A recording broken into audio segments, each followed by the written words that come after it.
ప్రాణం ఎప్పుడు మొదలైందో తెలుపగల తేదీ ఏదో గుర్తించేందుకు వీలుందా?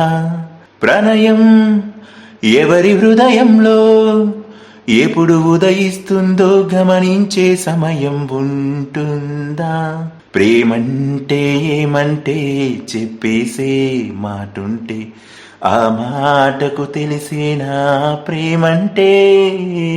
అది చరితలు సైతం చదవని వైనం, కవితలు సైతం పలుకని భావం, సరిగమలెరుగని మధురిమ ప్రేమంటే.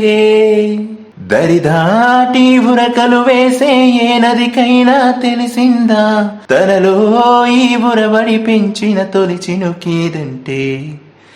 సిరిపై రై ఎగిరే వరకు చేనుకు మాత్రం తెలిసిందా తనలో కనిపించే కలలకు తొలి పిలుపేదంటే?